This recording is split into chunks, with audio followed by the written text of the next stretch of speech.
morning, my dear students.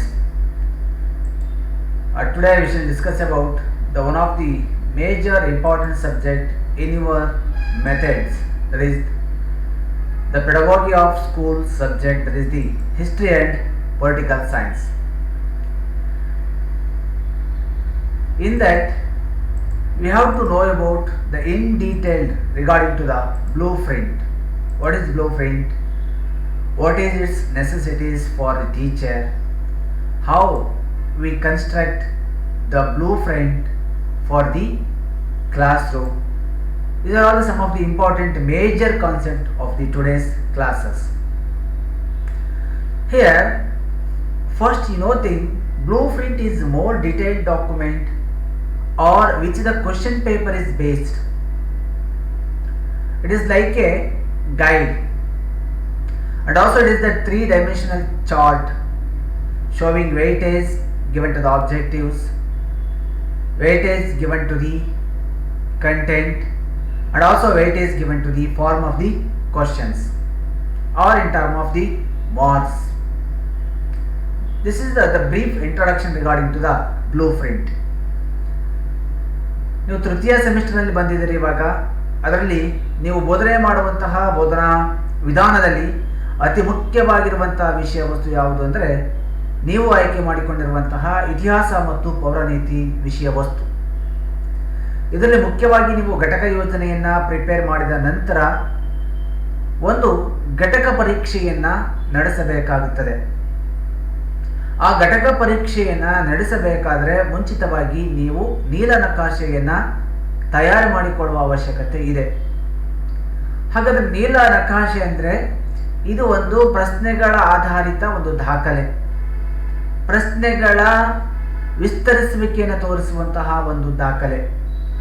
ಹಾಗಾಗಿ ಆ ದೃಷ್ಟಿಯಲ್ಲಿ ಇದನ್ನು ನಾವು ತಯಾರು ಮಾಡಬೇಕಾಗುತ್ತೆ ಶಿಕ್ಷಕರಾದವರು.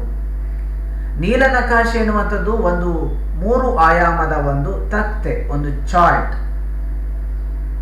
3 ಆಯಾಮಗಳೆಂದರೆ 1ನೇ ಆಯಾಮ ಉದ್ದೇಶಗಳು, 2ನೇ ಆಯಾಮ ವಿಷಯಗಳು ಮತ್ತು 3ನೇ ಆಯಾಮ ಪ್ರಶ್ನೆಗಳು.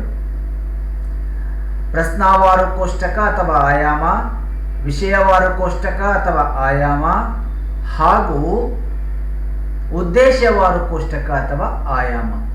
ಈ ಆಯಾಮಗಳ ಹಿನ್ನೆಲೆಯಲ್ಲಿ ಶಿಕ್ಷಕ ನೀಲನಕಾಶೆಯನ್ನು ಪ್ರಿಪೇರ್ ಮಾಡಿಕೊಳ್ಬೇಕಾಗುತ್ತೆ. ಆ ನಿಟ್ಟಿನಲ್ಲಿ ಅವನ ಪ್ರಯತ್ನಗಳು ಕೂಡ ನಡೀಬೇಕು. What are the necessities of the blueprint? Why we have to prepare blueprint before going to conduct the test or unit test? ಹಾಗಾದರೆ ನೀಲನಕಾಶೆಯ ಅವಶ್ಯಕತೆ ಯಾಕಿದೆ? ಯಾಕೆ ನಾವು ನೀಲನಕಾಶೆಯನ್ನು ಪ್ರಿಪೇರ್ ಮಾಡಬೇಕು? ಅಥವಾ ತರಗತಿಗೆ ಹೋಗೋದಕ್ಕಿಂತ ಮುಂಚಿತವಾಗಿ ನೀಲನಕಾಶೆಯನ್ನು ತಯಾರು ಮಾಡುವ ಅವಶ್ಯಕತೆ ಏಕಿದೆ? ಯಾಕೆ ಅಂದರೆ it helps to improve the content validity of teacher made test. It helps to improve the content validity of the teacher made test. ಶಿಕ್ಷಕ ನಿರ್ಮಿತ ಪರೀಕ್ಷೆಗಳಿಗೆ ಇದು ವಿಷಯ ಮಾನ್ಯತೆಯನ್ನು, ವಿಷಯ ಸಿಂಧುತ್ವವನ್ನು ಕೊಡುತ್ತೆ. ಹಾಗಾಗಿ ಎಲ್ಲ ಕಂಟೆಂಟ್ಗೂ ಆದ್ಯತೆಯನ್ನು ನೀಡಿದ್ದೇವೆಯೇ ಎಂಬುದನ್ನು ಪರೀಕ್ಷೆ ಮಾಡಿಕೊಳ್ಳುವುದಕ್ಕೋಸ್ಕರ ನಾವು ಈ ನೀಲನಕಾಶೆಯನ್ನು ತಯಾರು ಮಾಡುವಂಥ ಅವಶ್ಯಕತೆ ಇದೆ. It defines clearly as possible the scope and comprehensiveness of the test. ಸಾಮಾನ್ಯವಾಗಿ ಈ ನೀಲನಕಾಶೆಯನ್ನು ತಯಾರು ಮಾಡಿಕೊಳ್ಳೋದ್ರಿಂದ ಅನುಕೂಲ ಏನಾಗುತ್ತೆ ಒಬ್ಬ ಶಿಕ್ಷಕನಿಗೆ ಅಂದರೆ ಇದು ಬಹಳ ಸ್ಪಷ್ಟವಾಗಿ ತಿಳಿಸ್ಬಿಡುತ್ತೆ. ಎಲ್ಲ ಕಂಟೆಂಟಿಗೂ ಸಮಗ್ರವಾಗಿ ಅಥವಾ ಎಲ್ಲ ಪ್ರಶ್ನೆಗಳಿಗೂ ಕೂಡ ಸಮಗ್ರವಾಗಿ ಮಾನ್ಯತೆಯನ್ನು ನೀಡಲಾಗಿದೆ ಅಂತ. ಆ ಹಿನ್ನೆಲೆಯಲ್ಲಿ ನಾವು ಈ ನೀಲನಕಾಶೆಯನ್ನು ತಯಾರು ಮಾಡಿಕೊಳ್ಳುವಂಥ ಅವಶ್ಯಕತೆ ಖಂಡಿತವಾಗಲೂ ಇದೆ. ಹಾಗಾಗಿ it defines clearly as possible the scope and comprehensiveness of the test. ಒಂದು ಪರೀಕ್ಷೆಗೆ ಕೊಡಬೇಕಾಗಿರುವಂಥ ಒಂದು ಸಮಗ್ರತೆಯನ್ನು, ಒಂದು ವ್ಯಾಖ್ಯಾನವನ್ನು ಕೊಡುವಂಥ ಪ್ರಯತ್ನವನ್ನು ನೀಲನಕಾಶೆ ಮಾಡುತ್ತೆ. ಆ ಉದ್ದೇಶಕ್ಕೋಸ್ಕರ ನಾವು ನೀಲನಕಾಶೆಯನ್ನು ತಯಾರು ಮಾಡಬೇಕು. The another important one is it realises the objectives of the test. It realises the objectives of the test. ನಾವು ಹಾಕಿಕೊಂಡಿರುವಂತಹ ಉದ್ದೇಶಗಳು ಪರೀಕ್ಷಾ ಪೂರ್ವಕವಾಗಿ ಅಥವಾ ಪರೀಕ್ಷೆಯನ್ನು ನಡೆಸುವ ಮುಂಚಿತವಾಗಿ ನಾವೇನು ನಿರ್ಧಾರ ಮಾಡ್ಕೊಂಡಿದ್ದೀವಲ್ವಾ ಆ ಉದ್ದೇಶಗಳನ್ನು ಸಾಧಿಸಲಿಕ್ಕೆ ಒಂದು ಮಾರ್ಗವನ್ನು ಕೊಡುವಂತಹ ಪ್ರಯತ್ನವನ್ನು ಈ ನೀಲನಕಾಶೆ ಮಾಡುತ್ತೆ. ಆ ಹಿನ್ನೆಲೆಯಲ್ಲಿ ಈ ಪ್ರಯತ್ನಗಳು ನಡೆಯುತ್ತೆ ಅಷ್ಟೇ. It assists the teacher on organising his or her teaching materials. It assists the teacher on organising his or her teaching materials. ಸಾಮಾನ್ಯವಾಗಿ ಅವನ ಅಥವಾ ಅವಳ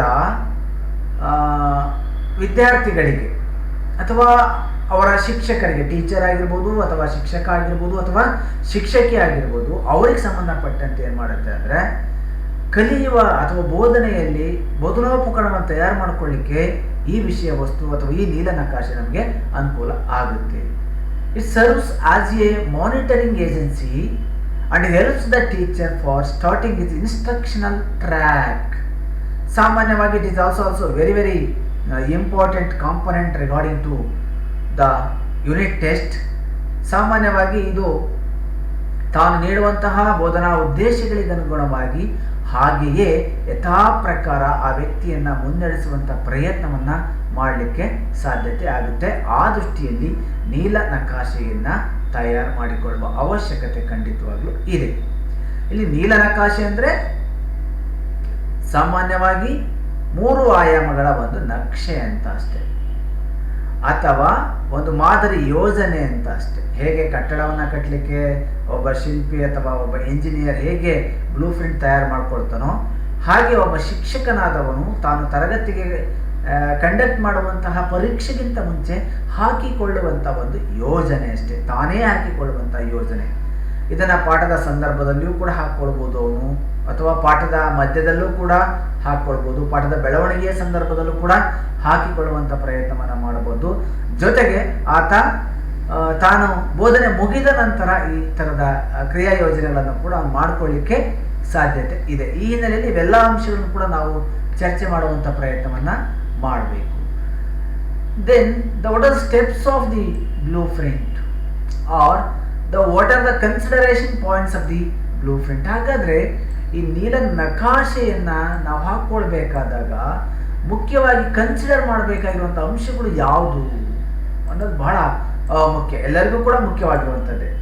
ಹಾಗಾಗಿ let us see what are the different types of weightage to the blue print, weightage to different aspects. ಹಾಗಾದರೆ ಯಾವ ವಿವಿಧ ದೃಷ್ಟಿಕೋನಗಳಿಗೆ ನಾವು ಸ್ಥಾನಮಾನಗಳನ್ನು ನೀಡಬೇಕು ಅನ್ನೋದು ಇಲ್ಲಿ ಮುಖ್ಯವಾಗಿ ನೀವುಗಳೆಲ್ಲ ಗಮನಿಸಬೇಕಾಗಿರುವಂಥ ಒಂದು ಅಂಶಗಳು. The first one is weightage to objectives.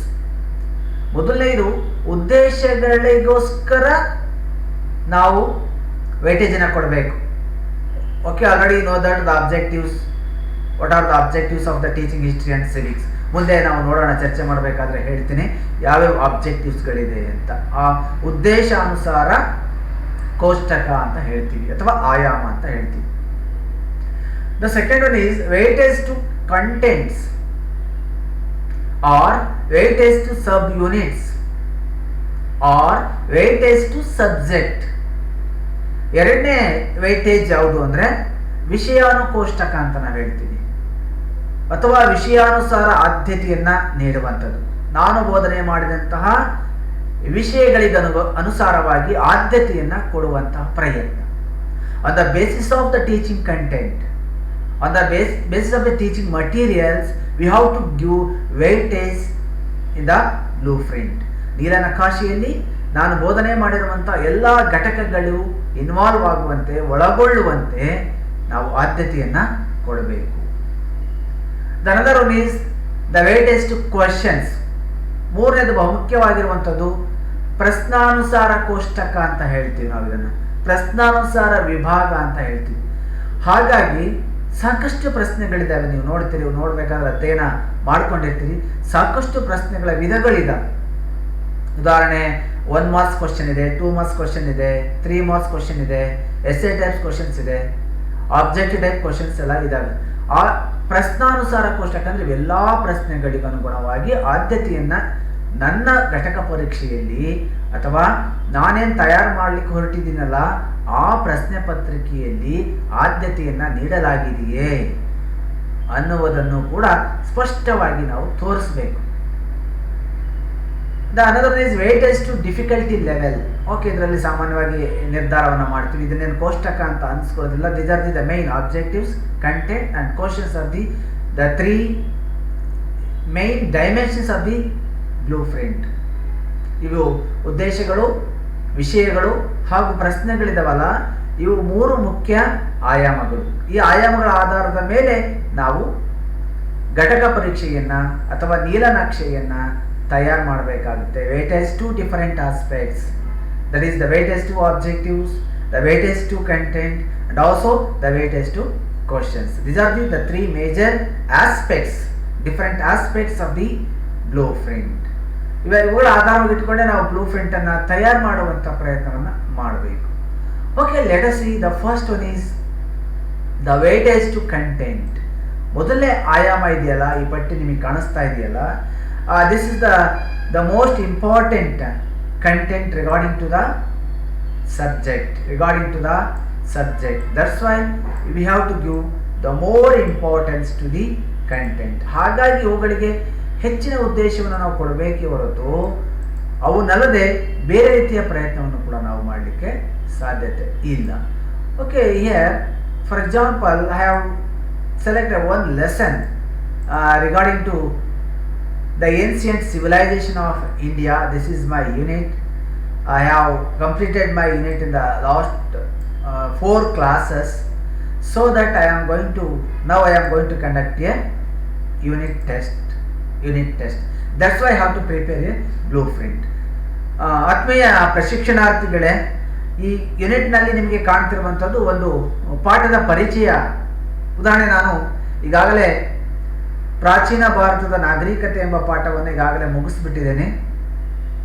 ಅದರಲ್ಲಿ ನಾನು 4 ಸಬ್ ಯೂನಿಟ್ಗಳನ್ನಾಗಿ ಮಾಡಿಕೊಂಡಿದ್ದೆ. ಆ ಯೂನಿಟನ್ನು 4 ಸಬ್ ಯೂನಿಟ್ಗಳಂದರೆ 4 ತರಗತಿಗಳಲ್ಲಿ ಈ ಪಾಠವನ್ನು ನಾನು ಬೋಧನೆ ಮಾಡಿದ್ದೇನೆ. 1, 2, 3, 4 ಸಬ್ unit name: nomadic life become stable and town planning, the Vedic age and social system, political system and post Rigveda period, and the 4th one is economic, political and religious system of post Rigveda period.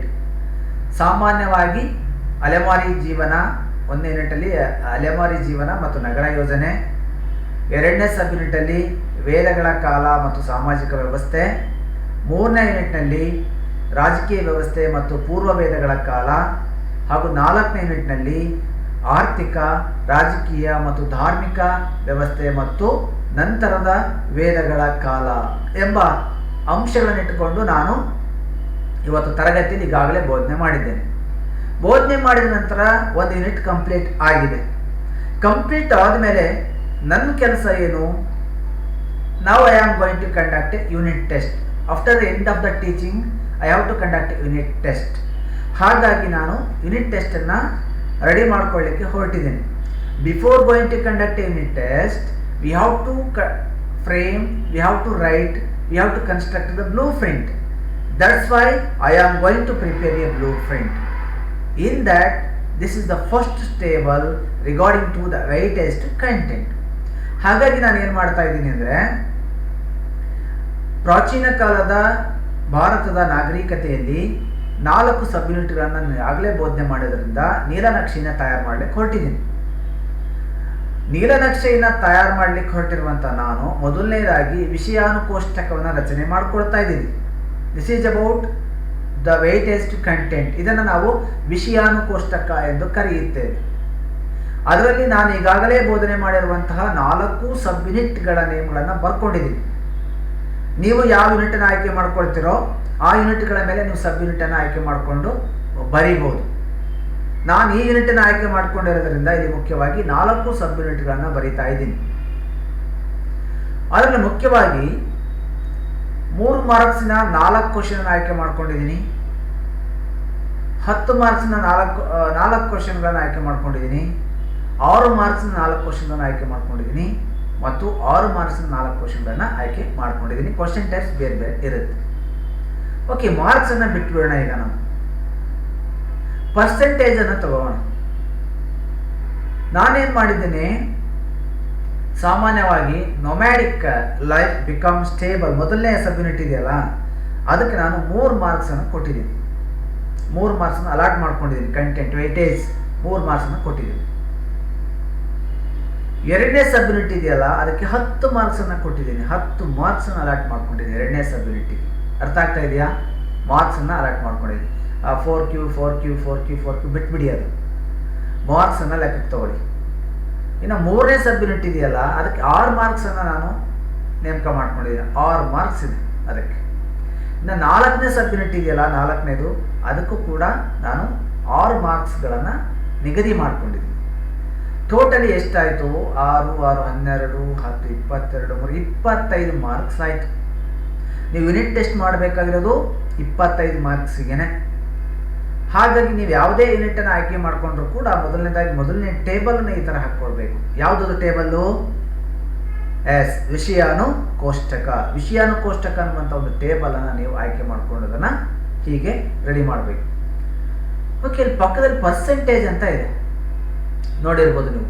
ಈಗ 3 marks ತೊಗೊಂಡ್ರೆ 100ಕ್ಕೆ ಎಷ್ಟು percentage ಆಗುತ್ತೆ? ಅದು 12% ಆಗುತ್ತೆ. 3 × 4.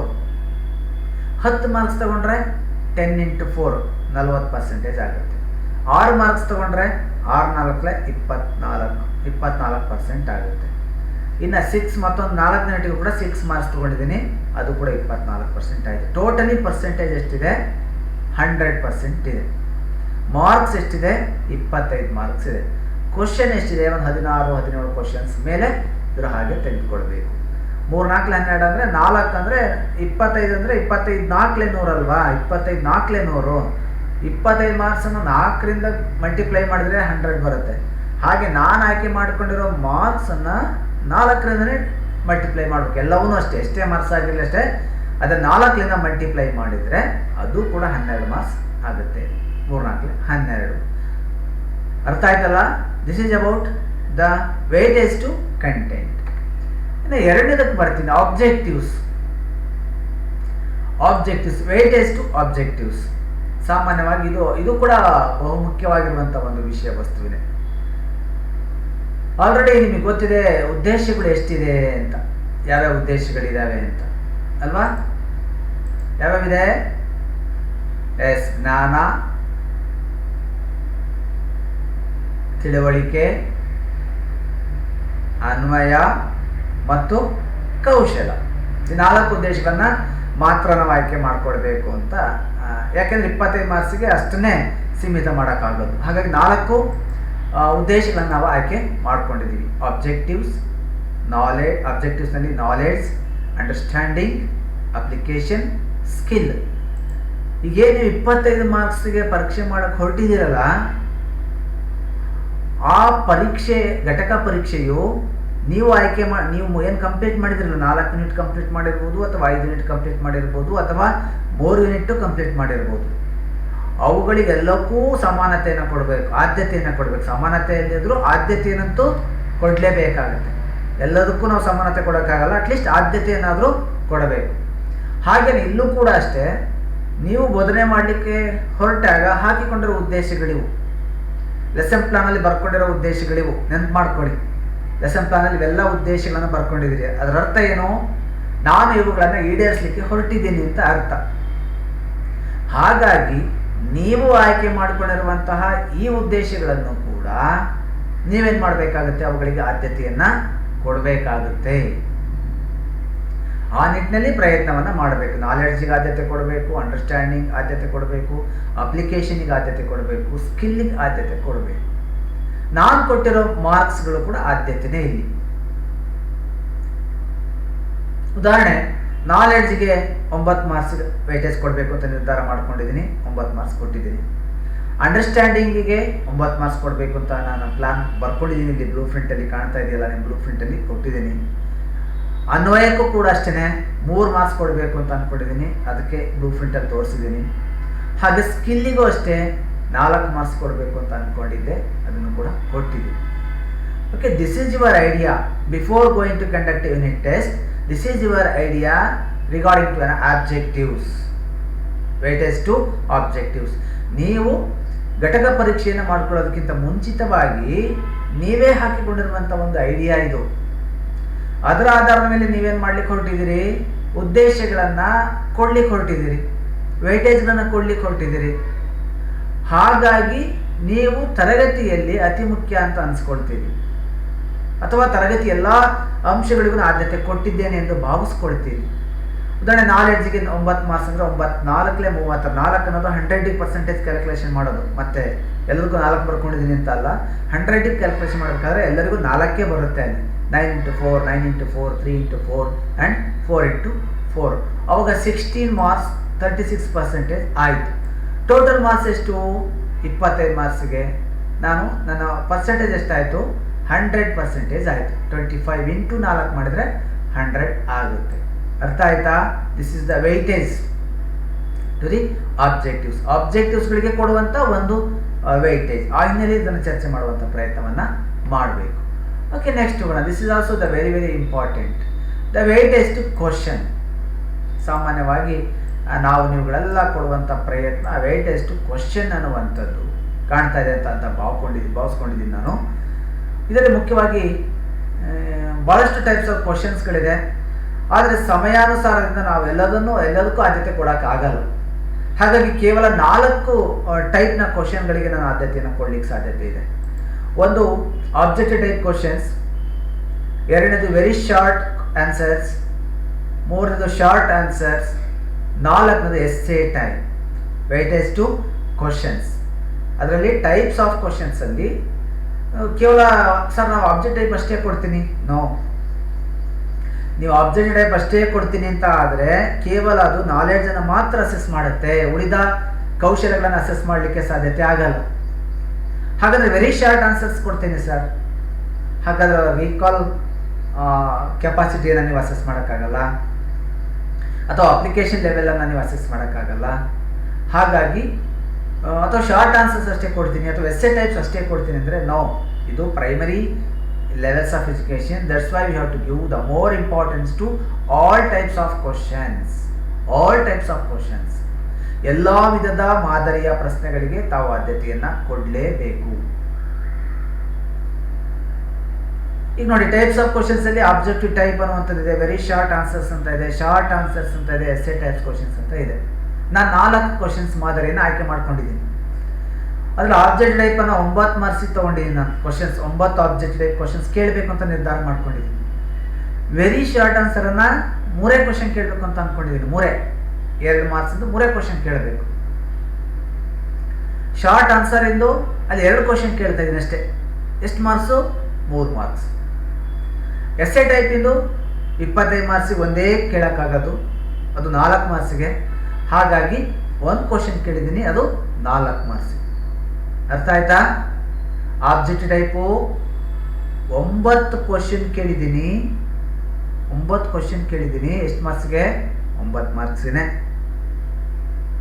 Very short answers questions ಅನ್ನ 3 ಕೇಳಿದ್ದೀನಿ, 3 questions ಕೇಳಿದ್ದೀನಿ. ಎಷ್ಟು ಮಾರ್ಕ್ಸ್ ಅದು? 2 ಮಾರ್ಕ್ಸ್ಗೆನೆ. ಶಾರ್ಟ್ ಆನ್ಸರ್ ಅಂದರೆ ಲಘು ಉತ್ತರದ ಪ್ರಶ್ನೆಗಳನ್ನು 2 ಕೇಳಿದ್ದೀನಿ. ಎಷ್ಟು ಮಾರ್ಕ್ಸ್ಗೆ? 3 ಮಾರ್ಕ್ಸ್ಗೆ. ಅರ್ಥ ಆಗ್ತಾ ಇದೆಯಾ? 3 ಮಾರ್ಕ್ಸ್ಗೆ 2 ನಾನು ಕೇಳಿದ್ದೀನಿ. ಇನ್ನು ಎಸ್ಸೆ ಟೈಪ್ ಕ್ವಶನ್ಸ್ ಎಷ್ಟು ಕೇಳಿದ್ದೀನಿ? 1 ಕೇಳಿದ್ದೇನೆ, ಅದು 4 ಮಾರ್ಕ್ಸಿಗೆ. ಟೋಟಲ್ ಆಗಿ 25 ಮಾರ್ಕ್ಸಿಗೆ ಆಗಿರುವಂಥ ಒಂದು ಪ್ಯಾಟ್ರನ್ ಇದು. 15 ಕ್ವಶನ್ಸ್ ಬಂದಿದೆ, ಜೊತೆಗೆ 100% ಇಲ್ಲಿ ನಾವು ವೇಟೇಜನ್ನು ಕೊಡಲಾಗಿದೆ. 9 4 36, 3 2 6 ಅಂದರೆ 6 ಅಂಕ ಆಯ್ತು. ಇದು 3 ಕ್ವಶನ್ 2 ಮಾರ್ಕ್ಸ್ ಅಂದರೆ 6 ಅಂಕ ಆಯ್ತಲ್ವಾ? 6 4 24. ಇಲ್ಲಿ 2 3 6, 2 ಕ್ವಶನ್ನು 3 ಮಾರ್ಕ್ಸಿಂದು. ಎಷ್ಟು ಮಾರ್ಕ್ಸು? 6 ಮಾರ್ಕ್ಸು. 6 4 24 ಆಯಿತು. 1 ಕ್ವಶನ್ ಎಷ್ಟು ಮಾರ್ಕ್ಸ್ಗೆ? 4 ಮಾರ್ಕ್ಸ್ಗೆ. ಅವಾಗ 4 × 4 16, 4 4 16. ಟೋಟಲ್ ಆಗಿದ್ದು 100% ಆಗುತ್ತೆ. This is weightage two questions. ಸಾಮಾನ್ಯವಾಗಿ ಅರ್ಥ ಆಗಿದೆ ಅಂತ ಅಂದ್ಕೊಂಡಿದ್ದೀನಿ. ನೀವು ಮತ್ತೊಂದು ಸಾರಿ ಇವನ್ನ ನೋಡ್ತಾ ಇದ್ರೆ, ನೀವು ಈ ವಿಡಿಯೋನ ಗಮನಿಸ್ತಾ ಇದ್ರೆ ಖಂಡಿತವಾಗ್ಲೂ ಇದು ಅರ್ಥ ಆಗುತ್ತೆ. ಇನ್ನು ಬ್ಲೂ ಪ್ರಿಂಟನ್ನು ರೆಡಿ ಮಾಡಬೇಕು. ಇದು ಬಹಳ ಮುಖ್ಯವಾಗಿರುವಂಥ ಒಂದು ಕ್ವಶನ್ನು. ನಿಮಗೆ ಬಹಳಷ್ಟು ಉತ್ತಮ ಅಂತ ಕೂಡ ನಾನು ಭಾವಿಸ್ಕೊಳ್ತೀನಿ. ಬ್ಲೂ ಪ್ರಿಂಟನ್ನು ರೆಡಿ ಮಾಡೋದು ಒಂದು ಚಾಕಚಕ್ಯತೆ, ಒಂದು ಬುದ್ಧಿವಂತಿಕೆ. ಎಸ್ ಇದೇನು ವಾಟ್ ಈಸ್ ದಿಟ್ಸ್ ಅಂತೇಳಿ ನೀವು ಕ್ವಶನ್ಸನ್ನು ಡೌಟ್ ಮಾಡ್ಕೊಳ್ಬೋದು. Okay, this is the blue print, this is the 3-dimensional chart. Here the objectives here, knowledge, understanding, application, skill. These are the subunit 1, 2, 3, 4 ಏನು ವಿಭಾಗ ಮಾಡ್ಕೊಂಡಿದ್ದಲ್ಲ ನಾನು ಹಿಂದೆ, ಆ ಸಬ್ ಯೂನಿಟ್ಗಳು ಅದು.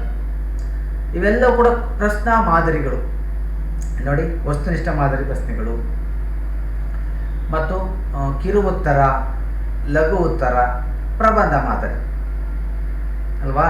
ವಸ್ತುನಿಷ್ಠ, ಕಿರು ಉತ್ತರ, ಲಘು ಉತ್ತರ, ಪ್ರಬಂಧ ಮಾದರಿ.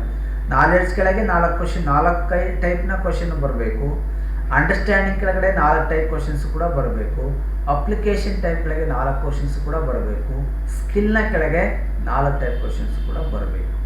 ಇದು ಯೂನಿಟ್ ನಂಬರ್ 1ನಲ್ಲಿ 1 ಮಾರ್ಕ್ಸಿಂದ 1 ಕೇಳಿದ್ದೇನೆ, 2 ಮಾರ್ಕ್ಸಿಂದ 1 ಕೇಳಿದ್ದೇನೆ. ಈ ಬ್ರ್ಯಾಕೆಟಲ್ಲಿ ಇರೋದೆಲ್ಲ ಕ್ವಶನ್ ಮಾರ್ಕ್ ಕಾಣ್ತಾ ಇದೆಯಾ? ಬ್ರ್ಯಾಕೆಟಲ್ಲಿ ಇರೋದೆಲ್ಲ question mark, question number. 1 ಮಾರ್ಕ್ಸಿಂದ 1 question, 2 ಮಾರ್ಕ್ಸಿನ 1 question, total 2 questions ಇದೆ, 3 ಮಾರ್ಕ್ಸ್ ಇದೆ. ಅಲ್ಲಿ 12%. ನಾನು ವೇಟೇಜ್ ಕೊಟ್ಟಿರೋದು ಎಷ್ಟಿದೆ? ಫಸ್ಟ್ ಯೂನಿಟ್ಗೆ 12 ಇದೆ ನೋಡಿಬೇಕಾದ್ರೆ, S 12.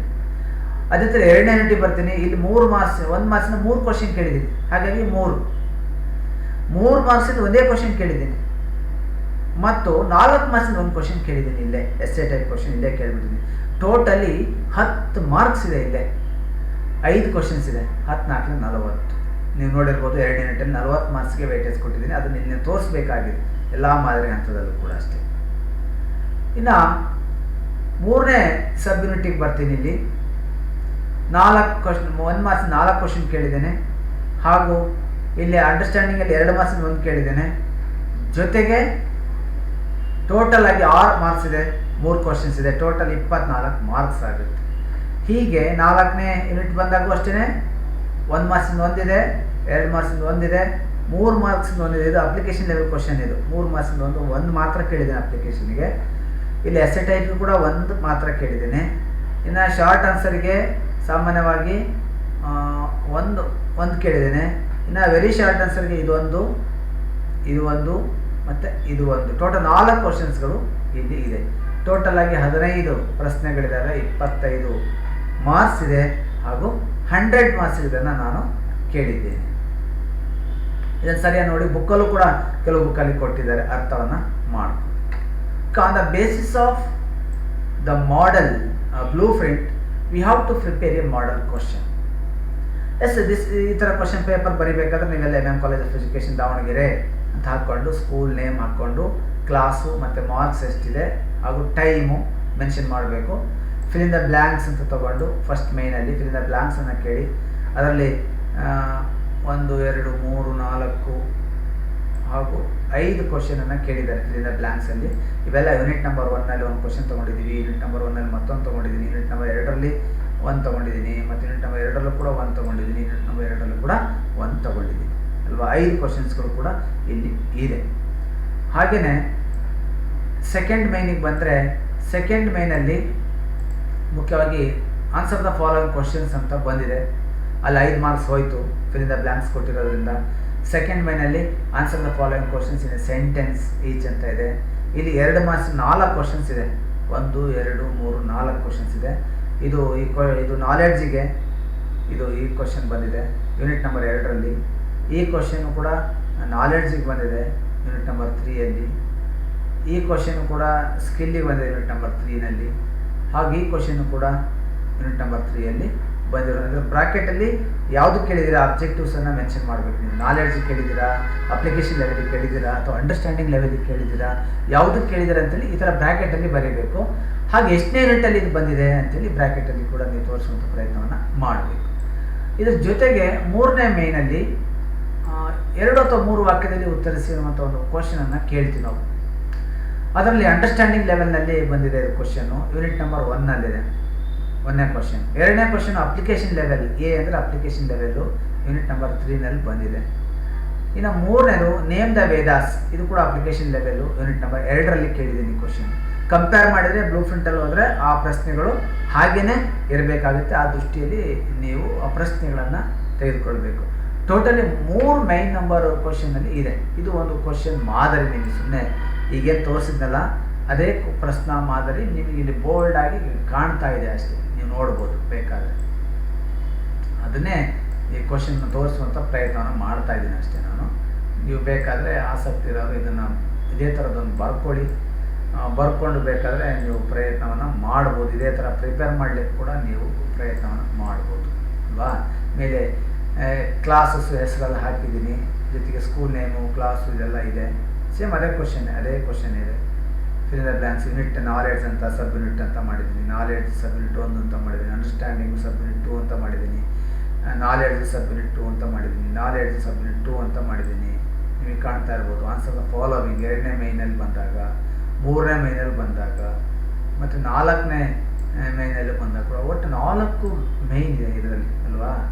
ಒಂದದು fill in the blanks, 2ನೇದು answer the following questions in a sentence each, 3ನೇದು answer the following questions in 2 or 3 sentences each, 4ನೇದು answer the following questions in 5 or 6 sentences each, 5ನೇದು answer the following questions in about 7 or 8 sentences each. ನೀವು ಈ last question ಬೇಕಾದ್ರೆ ಮ್ಯಾಪನ್ನು ಕೂಡ ನೀವು ಕೊಡ್ಬೋದು. ನಿಮ್ಮ ಯೂನಿಟ್ಗಳಲ್ಲಿ ಮ್ಯಾಪ್ ವರ್ಕ್ ಬಂದಿತ್ತು ಅಂದರೆ ಮ್ಯಾಪನ್ನು ಕೊಡ್ಬೋದು, ಅಥವಾ ಯಾವುದಾದ್ರೂ ಡ್ರಾಯಿಂಗು ಅಥವಾ ಹಿಸ್ಟೋಗ್ರಾಫ್ ಅಥವಾ ಟೈಮ್ ಲೈನ್ ಬರೆಯೋಕ್ಕೆ ಕೊಟ್ಟಿದ್ರೆ ನೀವು ಅದನ್ನು ಕೂಡ ಸ್ಕಿಲ್ಲಿಗೆ ಸೇರಿಸಿ ಕೊಡ್ಬೋದು. ಟೈಮ್ ಲೈನ್ ಮಾಡೋದಕ್ಕೆ ಬೇಕಾದ್ರೆ ಕೊಡ್ಬೋದು ನೀವು, ಅಥವಾ ಬೇರೆ ಬೇರೆ ಹೈರಾರ್ಕಿ ಯಾವುದಾದ್ರೂ ಕೊಟ್ಟಿದ್ರೆ, ಅಥವಾ ಜಿನಾಲಜಿಕಲ್ ಚಾರ್ಟ್ ಕೊಟ್ಟಿದ್ರೆ, ವಂಶವೃಕ್ಷ ಏನಾದರೂ ಬರೆಯೋಕ್ಕೆ ಕೊಟ್ಟಿದ್ರೆ ನೀವು ಆ ಥರ ಬರೆಯೋದಕ್ಕೆ ಈ ಪ್ರಯತ್ನವನ್ನು ಇಲ್ಲಿ ಮಾಡ್ಬೋದು.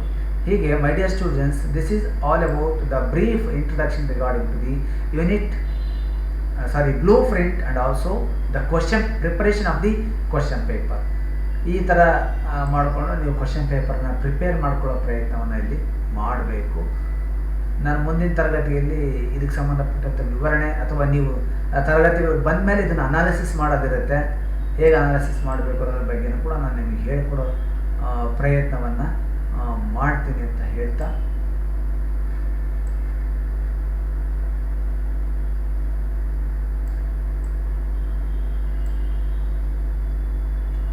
ಎಲ್ಲರೂ ಗ್ರಹಿಸ್ಕೊಂಡಿದ್ರಿ ಅಂತ ಹೇಳ್ತಾ, ಇದೆಲ್ಲ ಸೂಕ್ಷ್ಮ ನೋಡಿದ್ರೆ ಗೊತ್ತಾಗುತ್ತೆ. ಕೋಡ್ ನಂಬರ್ಗಳು ಹಾಕಿರೋದು ಗೊತ್ತಾಗುತ್ತೆ, ಬ್ರ್ಯಾಕೆಟಲ್ಲಿ ಹಾಕಿರೋ ನಂಬರ್ಗಳಿದಾವಲ್ಲ, ಇದೆಲ್ಲ ನಾಲೆಡ್ಜ್ ಅಂದರೆ ಸಬ್ ಯೂನಿಟ್ ಅಂದರೆ ನಾಲೆಡ್ಜ್ ಅಂದರೆ ಉದ್ದೇಶ. ಈ ಕ್ವಶನು ನಾಲೆಡ್ಜ್ ಅನ್ನೋ ಉದ್ದೇಶಕ್ಕೆ ಸೀಮಿತವಾಗಿದೆ, ಸಬ್ ಯೂನಿಟ್ 1ರಲ್ಲಿದೆ ಅಲ್ವಾ. 2ನೇ question, during the time of excavation the archaeologist found dice at ಮ್ಯಾಂಜಿಗರ್ ಅನ್ನುವಂಥದ್ದು ನಾಲೆಡ್ಜಿಗೆ ಬರುತ್ತೆ, ಅದು ಕೂಡ ಅಷ್ಟೇ ಸಬ್ ಯೂನಿಟ್ 1ರಲ್ಲಿದೆ. 3ನೇ ಕ್ವಶನ್ನು ಸಬ್ ಯೂನಿಟ್ 2ರಲ್ಲಿ ಬರುತ್ತೆ, ಅಂಡರ್ಸ್ಟ್ಯಾಂಡಿಂಗ್ ಬರುತ್ತೆ, ಅದು ಸಬ್ ಯೂನಿಟ್ 2 ಅಂತ ಕೊಟ್ಟು ನೋಡಿ. ಇದು ಅಂಡರ್ಸ್ಟ್ಯಾಂಡಿಂಗು ಸಬ್ ಯೂನಿಟ್ 2 ಅಂತ ಬರುತ್ತೆ. ಬ್ರ್ಯಾಕೆಟಲ್ಲೆಲ್ಲ ತೋರಿಸಿ ನಿಮಗೆ ನೋಡ್ಕೊಳ್ಬೋದು. ಓಕೆ, ಈ ಎಲ್ಲ ಕ್ವಶನ್ಗಳ ಮುಂದೆನೂ ಕೂಡ ವಿವರವಾಗಿ ವ್ಯಾಖ್ಯಾನಿಸಲಾಗಿದೆ. ಇನ್ನೂ ಏನಾದರೂ ಸಂದೇಹಗಳಿದ್ರೆ ನನಗೆ ನೀವು ಕರೆ ಮಾಡಿ ಕೇಳ್ಬೋದು, ಅಥವಾ ಅದಕ್ಕೆ ಸಂಬಂಧಪಟ್ಟಂಥ ಪುಸ್ತಕಗಳು ಕೂಡ ಸಾಕಷ್ಟು ಪುಸ್ತಕದಲ್ಲೂ ಕೂಡ ಇದೆ.